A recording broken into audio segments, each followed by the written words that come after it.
제가 우리 교회에서 로마서를 정확하게는 잘 모르겠는데 두 번째인지 세 번째인지 설교를 지난번에도 했는데 다시 이제 로마서를 들어갑니다. 원래 복음서를 하고 나면 예수님의 일생을 이야기하고 나면 로마서와 연결해서 복음이 무엇인지를 정확하게 아는 게 중요하기 때문에 같이 합니다. 여러분들이 성경을 읽을 때도 성경 전체가 다 중요합니다. 중요하지 않은 게 없습니다만은 이 복음서와 로마서를 연결해서 읽고 구약의 창세기, 출애굽기, 사사기나 사무엘 상하 정도를 같이 연결해서 읽으면 성경에 대한 흐름을 좀 파악하기가 좀 쉬울 거예요.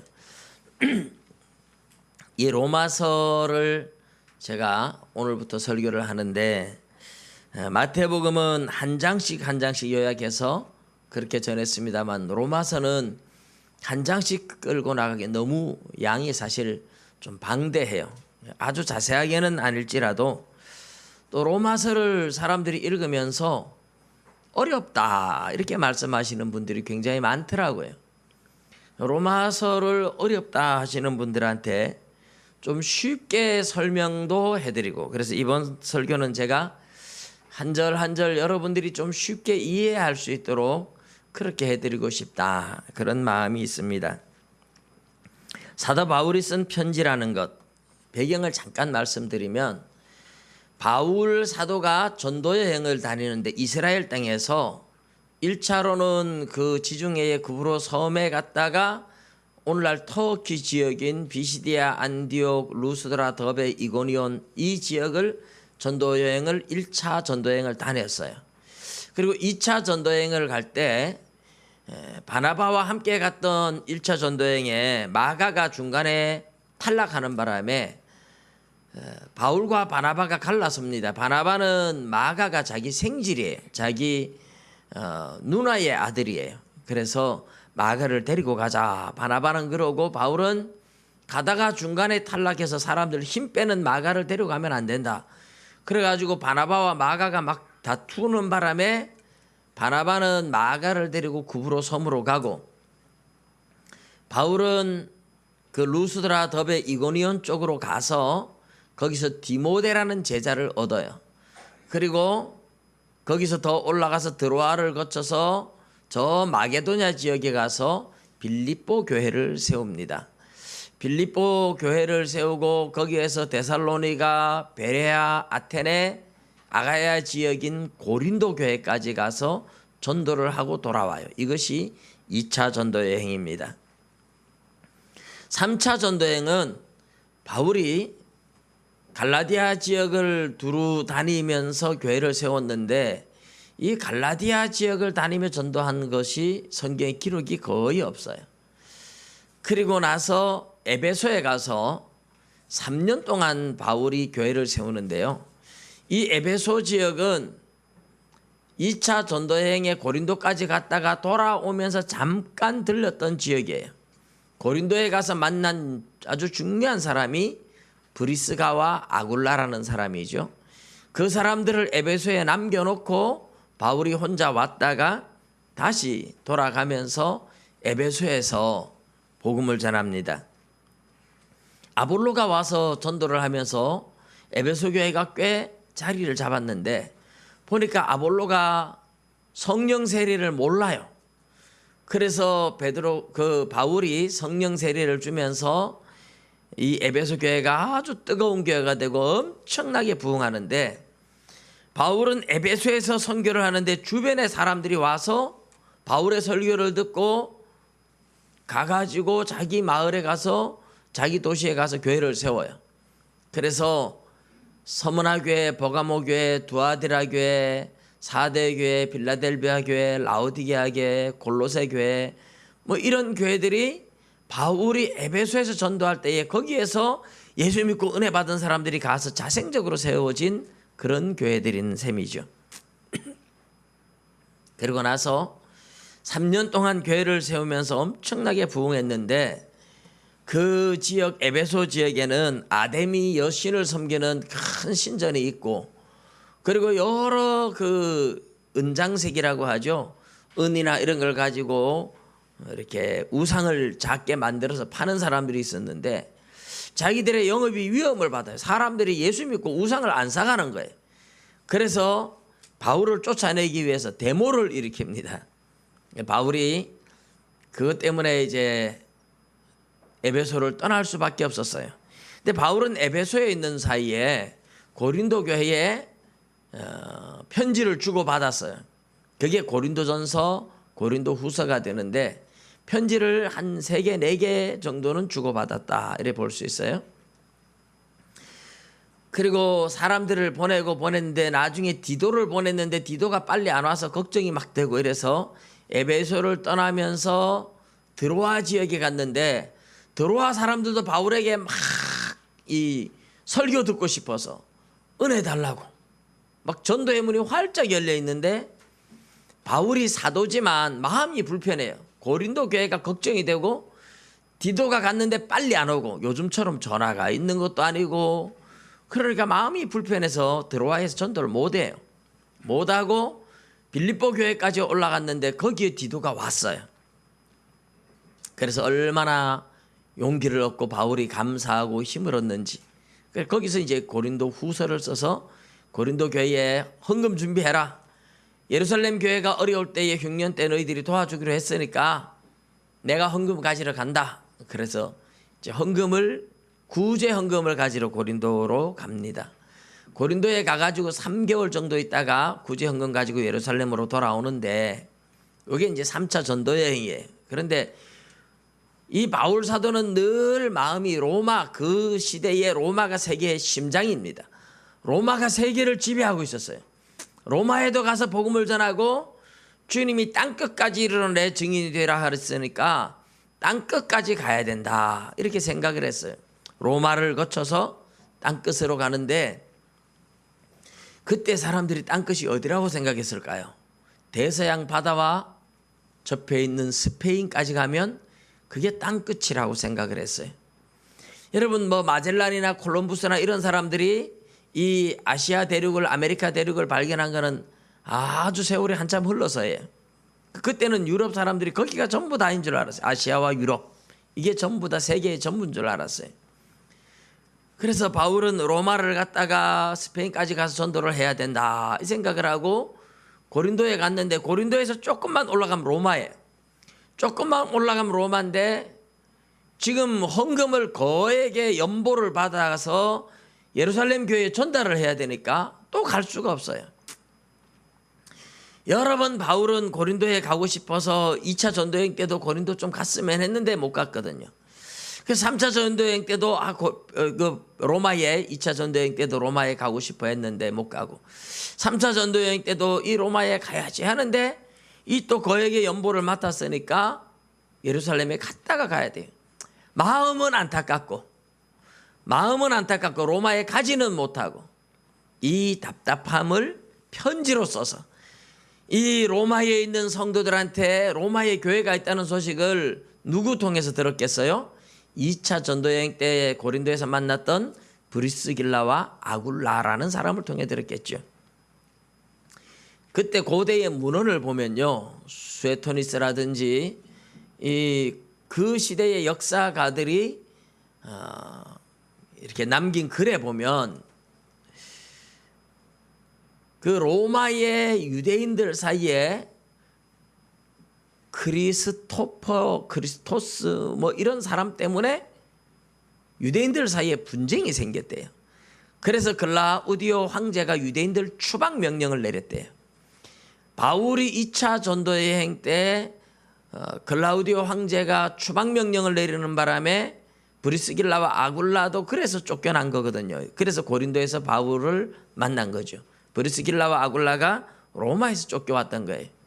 그러면서 그 역사가들이 말하는 크리스토스 그 예수님을 상징한다고 다 예수님을 두고 하는 거라고 다 알고 있어요. 그러니까 오순절날 로마에서 온 유대인들이 예수님을 믿고 가서 자생적으로 교회를 세웠는데 예수를 믿어야 된다 하는 것과 유대인들 중에서는 예수가 뭐냐 하고 반발하고 해서 유대인들끼리 분쟁이 일어나니까 로마 황제가 유대인들을 로마에서 추방했던 거죠. 그렇게 만난 브리스길라와 아굴라가 바울에게 고린도에서 로마 교회 소식을 전해줬던 거죠. 바울은 그때부터 로마에 가고 싶은 마음이 불탔을 거예요.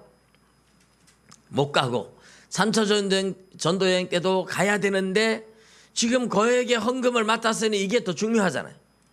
잘못하면 이 돈을 전달하지 못하고 이러면 얼마나 구설수에 오르고 교회들이 시험에 들겠어요. 그러니까 또 로마에 가고 싶지만 길이 막히고 그 안타까움, 로마 교회의 신앙이 제대로 아직까지 안 서 있어요.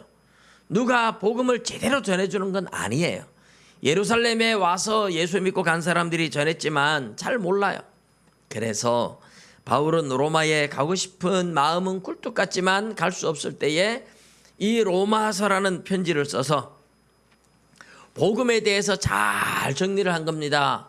1차, 2차, 3차 전도여행을 마칠 무렵이니까 바울은 신학적으로 복음에 대해서 아주 정리가 잘 돼 있어요. 그래서 여러분 이 로마서를 읽으면 구원이 무엇인지에 대해서 아주 정리를 잘 해놓은 거예요.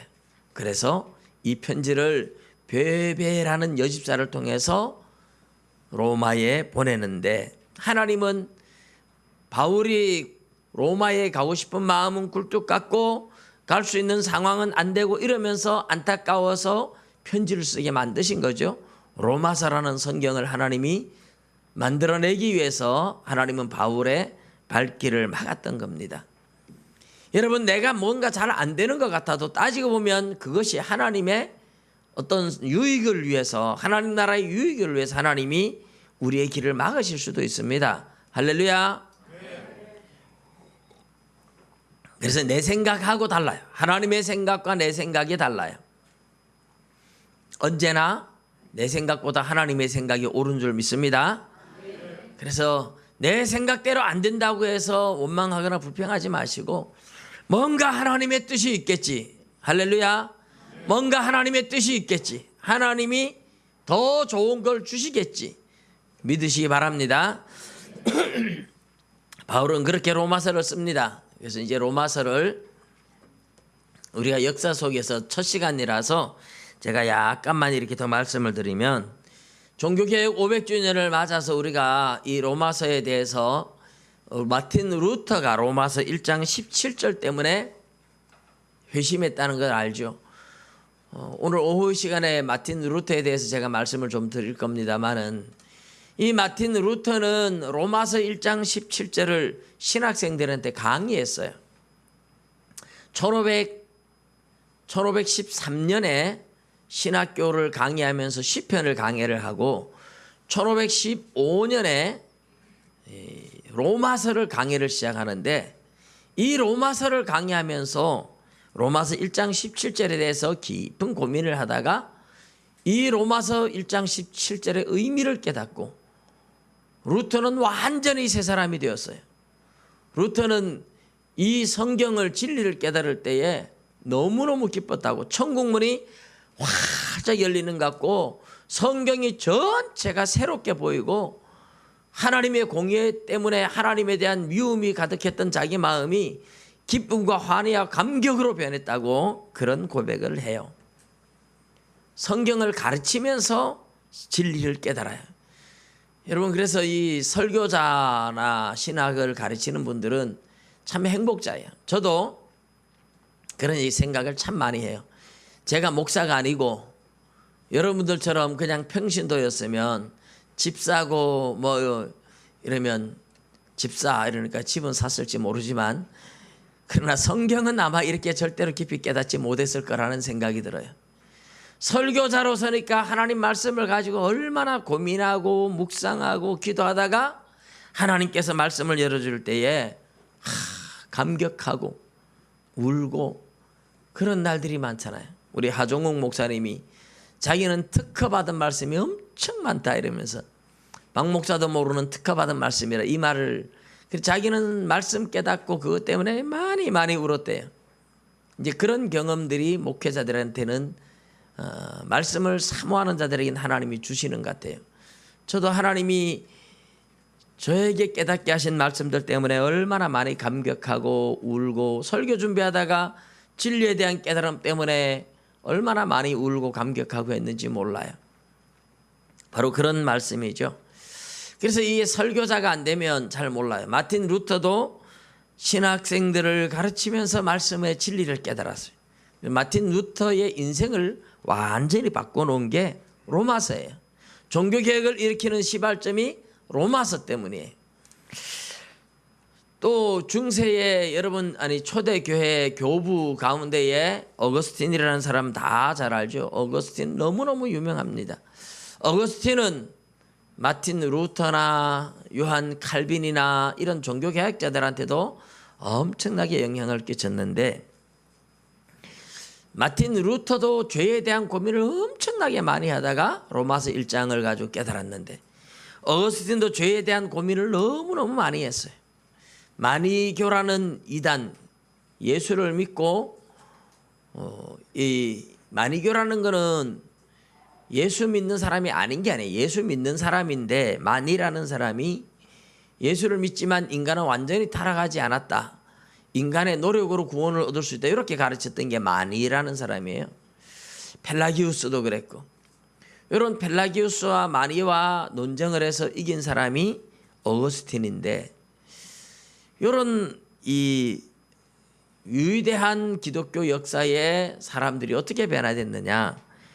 이 어거스틴도 죄 때문에 너무너무 고민하는데, 어느 날 집 밖에서 아이들이 노래를 불렀어요. 톨레레게 톨레레게 노래를 부르는데, 이 톨레레게 하는 말이 책을 펴서 읽어라 하는 말이에요.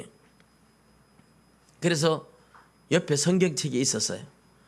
혼자서 죄에 빠져 고민하고 타락된 생활을 하고 하다가 로마서 13장 책을 딱 폈는데 로마서 13장 13절이 나타난 거죠.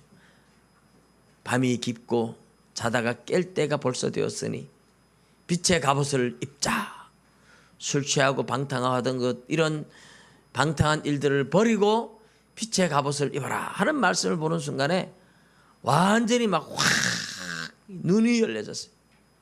그래서 새 사람이 되고, 어거스틴은 그때 거듭나는 경험을 하고 위대한 기독교 교부가 되었던 것을 우리가 들어서 알고 있습니다. 바로 이 로마서가 사람을 변화시킨 가장 대표적인 예가 어거스틴과 마틴 루터입니다만은, 이 로마서 때문에 변화된 사람, 로마서로 은혜 받은 사람, 로마서 때문에 힘을 얻은 사람 너무너무 많아요, 역사 속에서.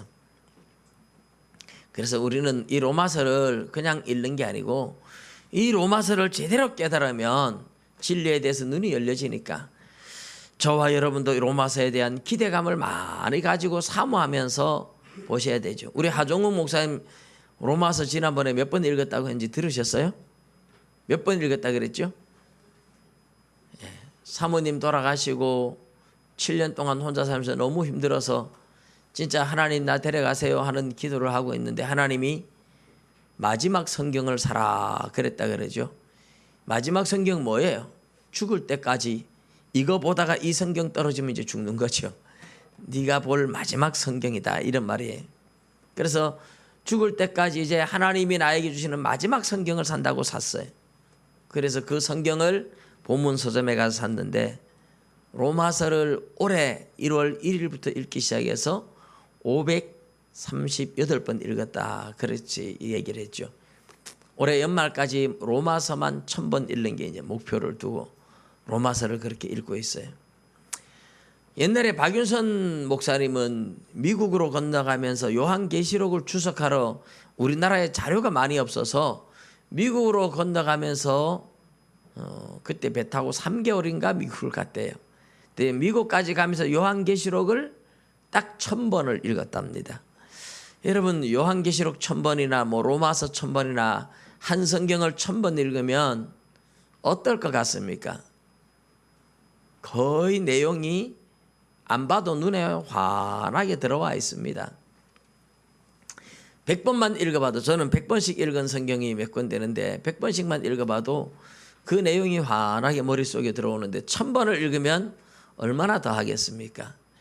그래서 로마서를 1000번은 저는 읽진 않았습니다만은 저도 이 로마서를 읽기 위해 가지고 설교를 하기 위해서 로마서를 이제 우리 한글 성경으로 보고 영어 성경으로 보고 계속 읽습니다.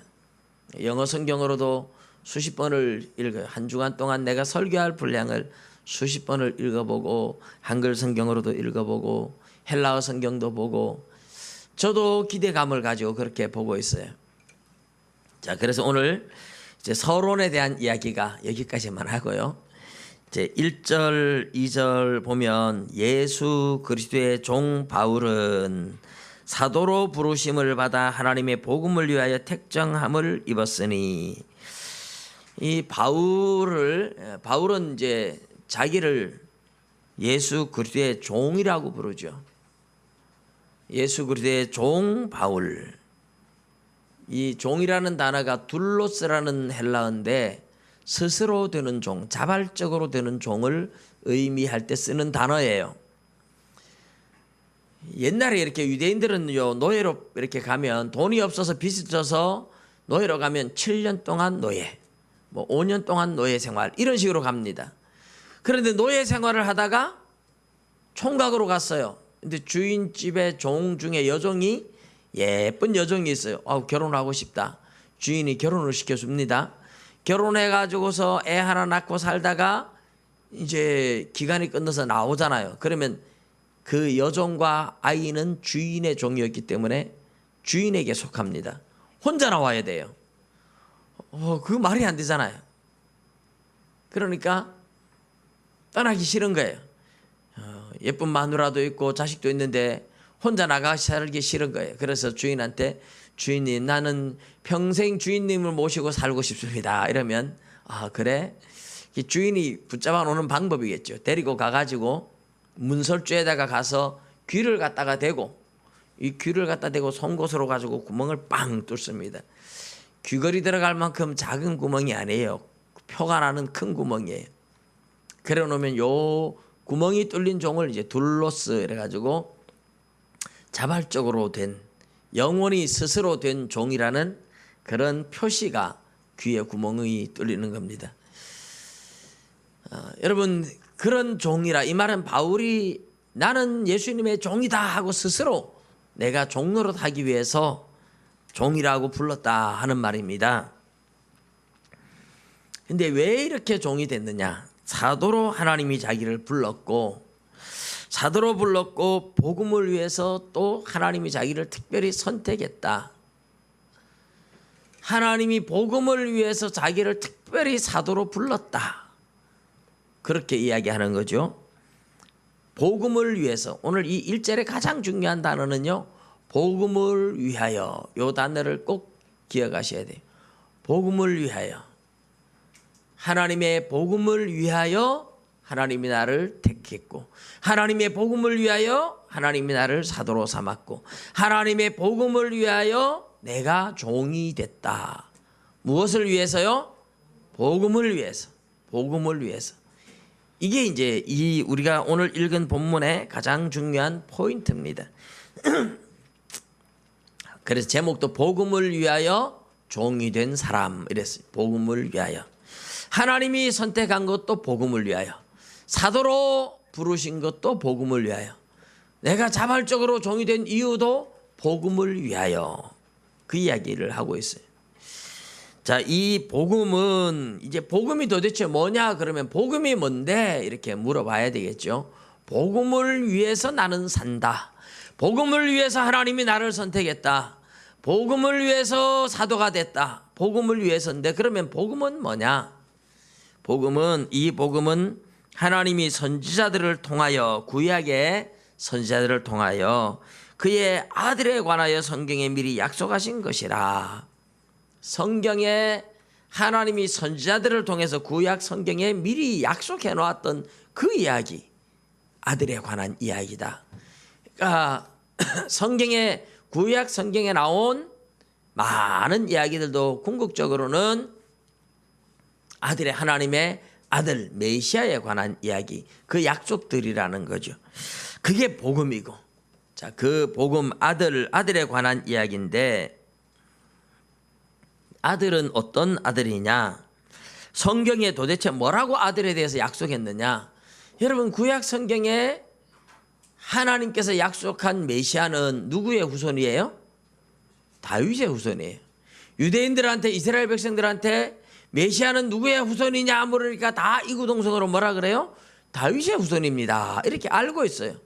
유대인들이 다 알고 있는, 유대인들이 오랜 역사 속에서 끊임없이 다윗의 후손으로 메시아가 온다는 걸 알고 있어요. 그러니까 그의 아들에 관하여 말하면 육신으로는 다윗의 혈통에서 나셨고, 예수님은 다윗의 후손으로 왔다. 구약 성경에 예언한 대로 다윗의 후손으로 왔다. 그러니까 메시아가 맞다. 그런데 다윗의 후손이 한두 명입니까? 그죠? 다윗의 후손이 한두 명이 아니에요. 요번에 우리 동기 목사님이 우리나라 성씨별로 이렇게 제일 많은 성씨부터 해가지고 뭐 김씨가 제일 많고 이씨가 많고, 이제 근데 박씨도 쭉 달았는데 고령박씨, 순천박씨, 뭐 발람박씨 막 이래 적어놨는데, 아니 내 성씨만 싹 뺐더라고요. 강릉박씨도 있는데 강릉박씨는 뺐더라고요. 그래서 내가 강릉박씨는 어디다가 말아먹었냐? 강릉박씨도 있는데, 강릉박씨도 있는데 강릉박씨는 거기에 우리나라 성씨 뭐 몇백 개가 되는데 그걸 다 해놨는데 어떻게 강릉박씨만 빼놨어요. 그래서 제가 농담으로 그렇게 했습니다만은, 여러분, 다윗의 후손이 한두 명이 아니잖아요. 자, 혈통적으로 예수님이 다윗의 후손으로 왔는데, 다윗의 후손이 뭐 유다도 있고 요셉도 있고 뭐 온갖 사람들이 다 있을 거 아니에요.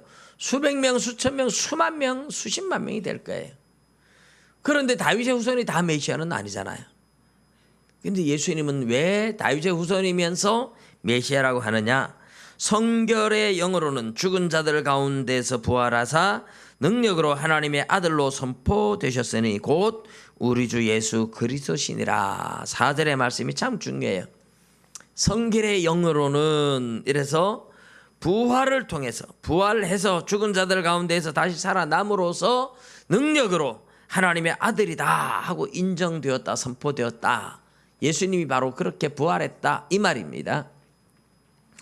근데 이 성결의 영이 뭐냐? 여기에 대해서 학자들은 두 파트로 이야기를 합니다. 한 사람들은 성령이 예수님을 살려서, 하나님이 성령을 통해서 예수님을 살려서 예수님이 하나님의 아들로 입증됐다, 이렇게 해석을 하는 사람들과, 예수님 자신이 뭐예요? 하나님이시잖아요. 자신의 그 영, 거룩한 영의 능력으로 부활을 해서 하나님의 아들로 인정되었다, 이렇게 두 가지 해석을 해요. 물론 성경에는 두 가지 다 있습니다. 성경에는 요한복음에는 예수님이 그렇게 말씀을 하죠. 내가 버릴 권세도 있고 취할 권세도 있다. 예수님 자신이 하나님의 아들로서 그 능력을 가지고 스스로 내 목숨을 버릴 수도 있고 다시 부활해서 얻을 수도 있고, 그것은 내가 가지고 있는 권세라고 얘기를 해요. 그럼 로마서 8장에 보면 또 하나님 아버지가 예수님을 살렸다는 이야기도 합니다. 그러니까 성부, 성자, 성령 삼위 하나님은 한 하나님이시기 때문에 성부 하나님이 살렸다, 성령 하나님이 살렸다, 성자 예수님이 스스로 살아났다, 이 말을 어디에 써도 틀린 말은 아니에요. 근데 학자들이 성령의 능력을 통해서, 성부 하나님이 성령을 통해서 살렸다, 이 말을 성결의 영으로 이렇게 했다, 이렇게 주장하는 분들이 많아요. 그런데 그렇게 말을 하면 이 본문이 맞질 않아요. 왜냐하면 부활을 통해서 능력으로 하나님의 아들로 인정된 거잖아요. 근데 여러분, 저와 여러분도 하나님이 성령을 통해서 마지막 날 우리 다 살릴 거예요. 그러면 우리를 살릴 때 우리도 그러면 예수님과 동일한 하나님의 친아들입니까? 우리는 양자죠. 그러니까 예수님이 스스로의 능력으로 살아나야 이분이 하나님이구나 하고 인정이 되는 거지, 하나님 아버지가 성령을 통해서 살린 것이 능력으로 하나님의 아들이라 인정된다 하는 게 아니라는 말이죠. 로이드 존스 목사님은 분명히 이것이 성령의 능력으로 살아났다 이게 아니라 예수님 자신의 그 영적 능력으로 부활해서 아, 이분이 하나님의 아들이 맞구나 하고 인정받은 거다, 그렇게 주장을 해요. 저도 그렇게 예수님 자신의 그 영적 능력을 통해서 부활하심으로, 여러분 죽은 자가 스스로의 능력으로 살아나야 하나님의 능력이고 하나님의 아들이라고, 그분의 능력이 있다 이렇게 인정되지, 죽은 사람을 다른 사람이 살려주면 자신의 능력은 없잖아요.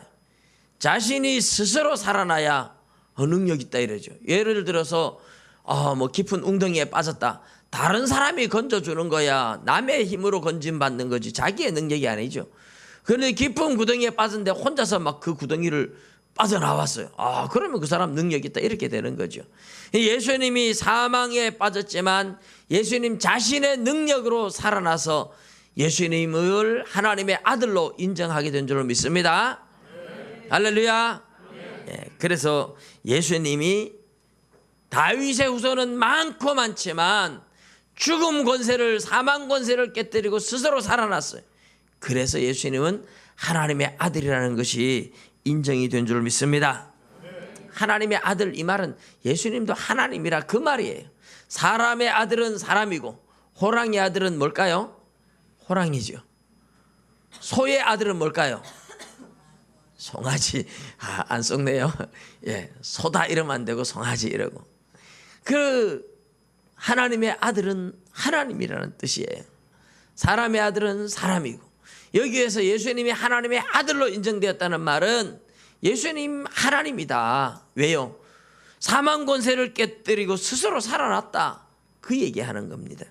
그래서 이 예수님, 우리를 위하여 십자가 지고 죽었다가 스스로 사망 권세를 깨뜨리고 살아나고 부활하심으로 누구든지 그 예수님을 영접하기만 하면 우리도 죄에서 건져낼 수 있는, 사망에서 건져낼 수 있는 능력 있는 하나님의 아들 예수님을 나의 구주로 믿을 때 구원을 얻으니까 그 예수님에 관해서 전하는 것, 이것이 바로 복음이에요.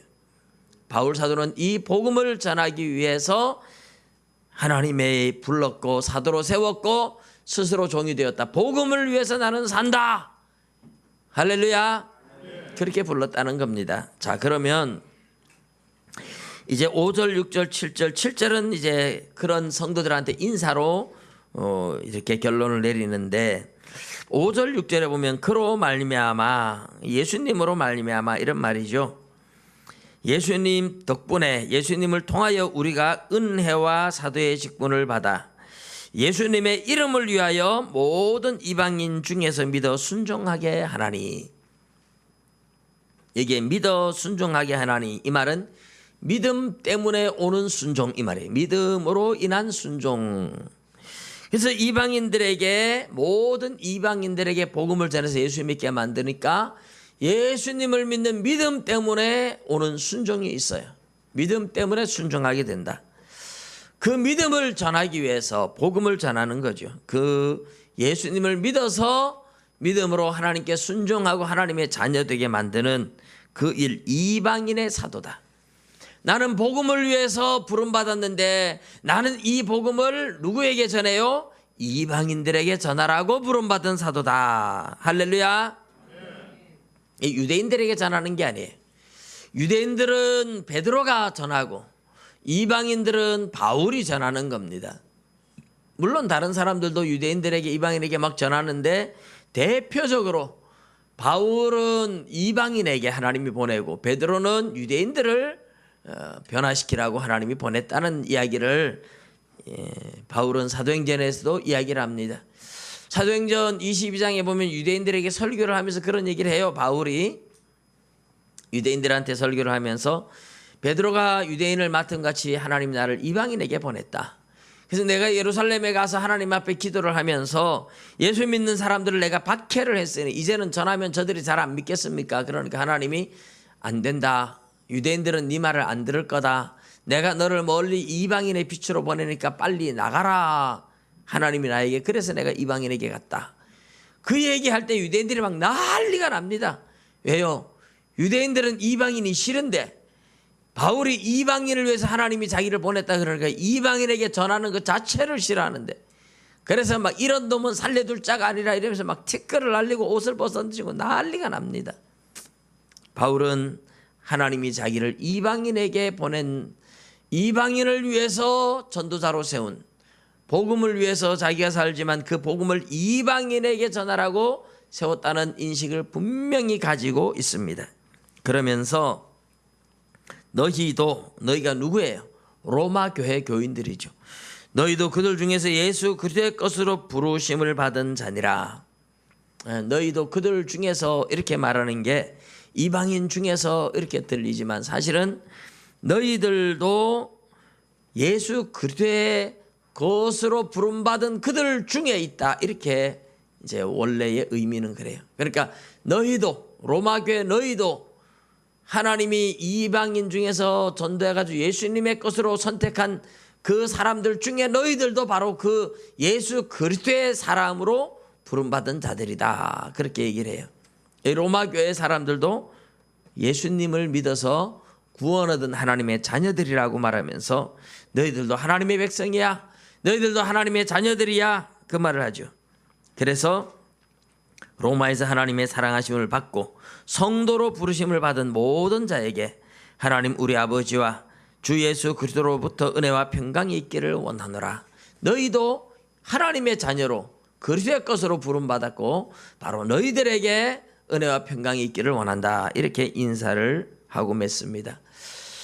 여러분, 이 이야기, 오늘 이야기를 제가 1절부터 7절까지 좀 쉽게 설명한다고 했는데 또 그래도 목사님 뭔 소리인지 모르겠어요. 암만 들어도 모르겠어요. 100번 들어도 모르겠어요. 이런 분들이 또 계실지 모르겠어요. 중요한 거는 뭐냐? 복음은 예수님을 전하는 건데 이 복음을 전하기 위해서 나를 하나님이 불렀다, 이 얘기하는 거예요. 복음을 위해서 나는 산다. 하나님이 나를 복음 전하라고 불렀고 그것도 이방인에게 복음 전하라고 불렀고, 할렐루야. 이방인에게 복음 전하라고 불렀고 오늘 그걸 우리한테 말하면 안 믿는 사람들한테 전하라고 불렀고 이 얘기하고 똑같습니다. 이방인에게 복음 전하라고 불렀고 나는 그 복음을 전하기 위해서 종이 됐다. 예수님의 종이 됐다. 나는 복음을 위해서 산다. 내 생명 복음을 위해서 바친다. 내 삶의 목표는 복음을 위해서다. 이 한 가지가 너무 뚜렷한 겁니다. 여러분, 사람이 살아가면서 뚜렷한 인생의 목적이 있는 사람하고 목적이 없는 사람하고 삶이 달라요. 어려서부터 인생의 뚜렷한 목적을 가지고 꿈을 가지고 목표를 세운 사람들은 성공하지 못할 사람이 없어요. 그런데 인생의 목적이 없는 사람들은요, 인생의 허물을 자주 느낍니다. 너 왜 사냐 물어보면 그럼 뭐 죽을까? 태어났으니 살지. 이런 사람이 참 많아요. 여러분, 그런데 목적이 있고 목표가 있는 사람은요, 삶의 질이 다르고 열정이 다르고 다 달라요.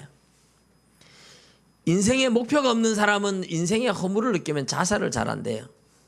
그런데 목표가 뚜렷한 사람들은 아무리 힘들어도 자살 안 한대요. 그래서 거지들은 자살을 안 한대요. 여러분, 거지들의 목표가 뭔지 아세요? 먹고 사는 겁니다. 어쨌든 먹고 살아야 된다. 어디 가서 오늘 동냥을 할까? 어디 가서 내가 얻어먹을까? 먹고 살아야 돼. 이 목표가 너무 뚜렷해가지고 자살을 안 한답니다.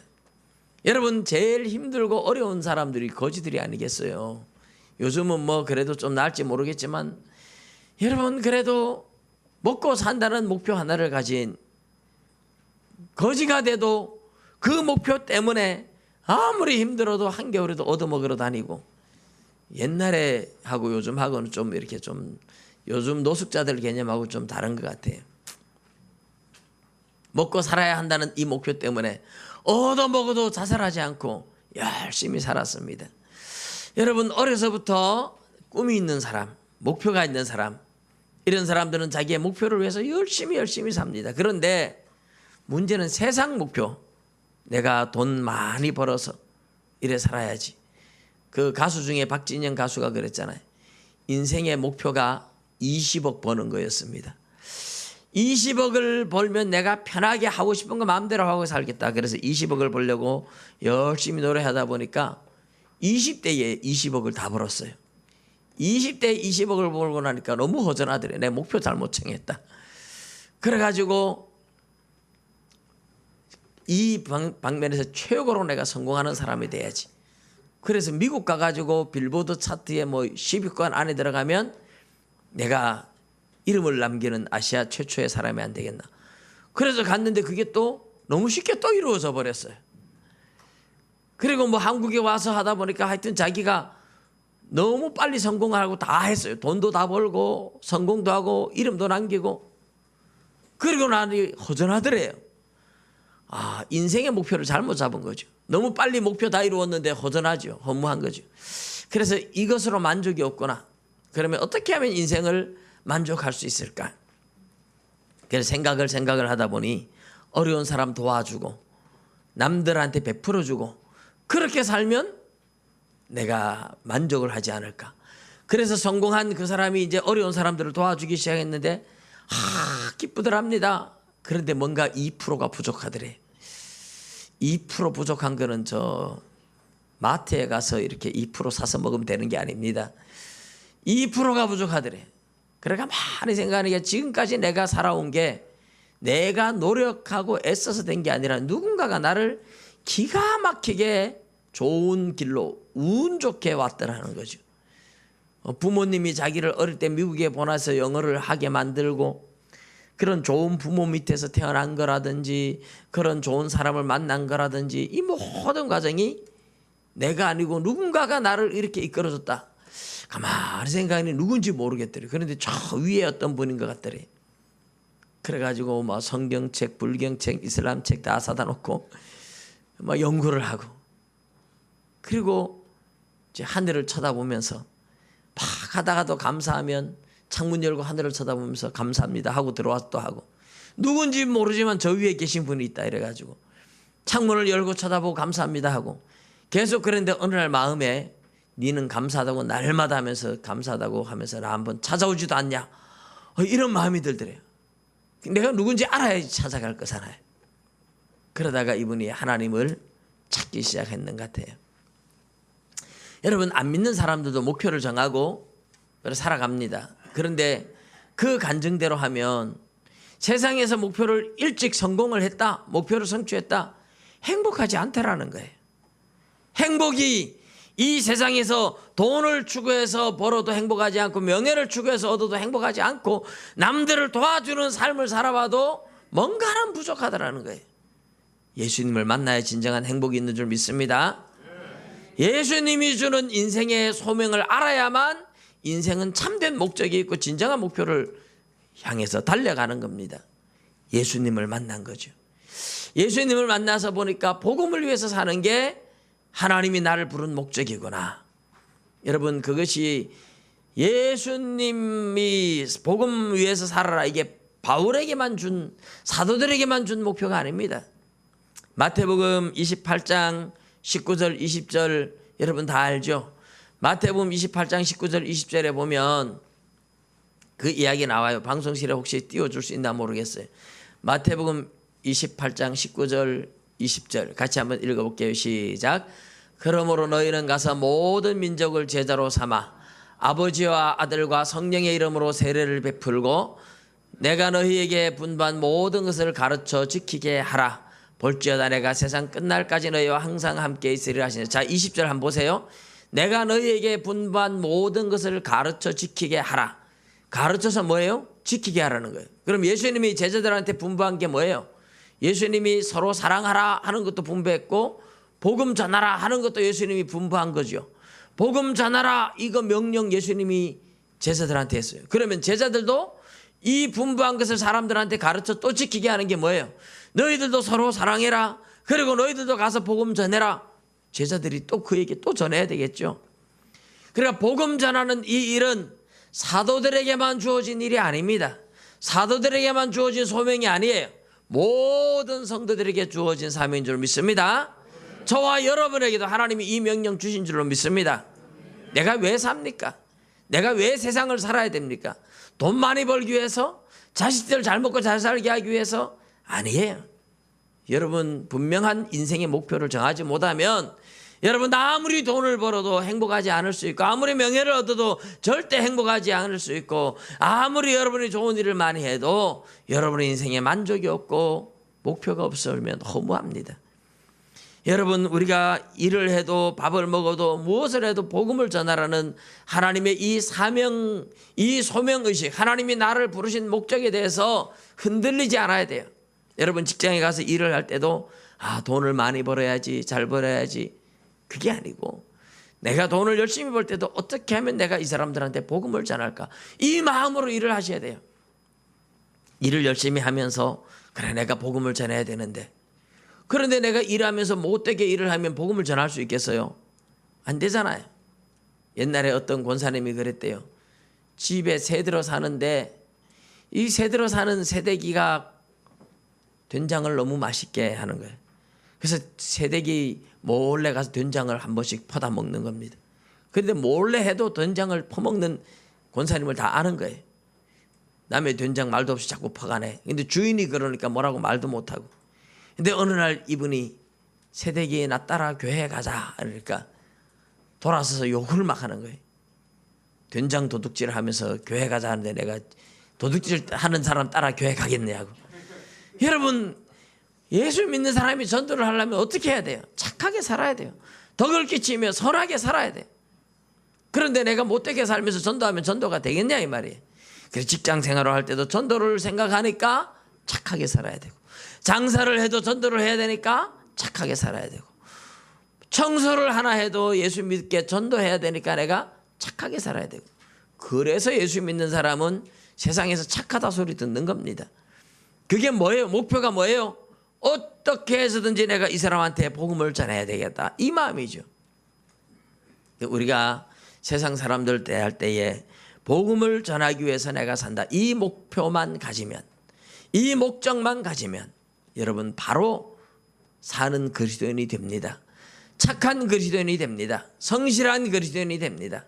여러분, 일생 동안 복음 전해야 되겠다는 이 사명을 가지고 살다가 하나님 앞에 갔을 때 너 뭐 하다 왔냐? 하나님 물으시면 제가 복음 전하기 위해서 살느라고 이렇게 손해보고 희생하고 또 전도도 하고 욕도 얻어먹고 그랬습니다. 주님이 얼마나 기뻐하시겠어요, 그죠? 내가 복음을 위해서 살았다, 하나님이 주신 사명 내가 잠시도 안 잊고 복음을 위해 살았습니다. 그러면 천국 가도 하나님 앞에 칭찬 들을 거예요. 그런데 복음 전하는 건 관심 없고 열심히 잘 먹고 잘 살기 위해서 일하다가 주님 앞에 갔을 때 너 뭐 하다 왔냐? 그럼 뭐라고 대답을 하실래? 그때 가서 내가 잘 먹고 잘 살기 위해서 왔습니다, 이렇게 주님 앞에 대답하시겠어요? 그렇게 대답하다 천국 가시겠어요? 여러분, 우리 인생의 목표가 바울이 말한 것은 바울의 목표만이 아니에요. 저와 여러분의 인생의 목적도 분명히 복음을 위해서 하나님이 부르셨다는 사실을 기억하시기 바랍니다. 복음 전하기 위해서 내가 산다, 이 마음, 이 생각, 이 사명감 늘 가지시고 살아가시면 하나님도 기뻐하셔서 복음을 전할 수 있는 길도 열어주시고, 복음을 전할 수 있는 능력도 주시고, 복음을 전할 수 있는 복도 허락하여 줄 줄로 믿습니다. 저와 여러분이 복음을 위해서 산다는 이 사명감 잊지 않고 꼭 일생 동안 가지고 살아가시기를 주님의 이름으로 축복합니다. 기도드리겠습니다.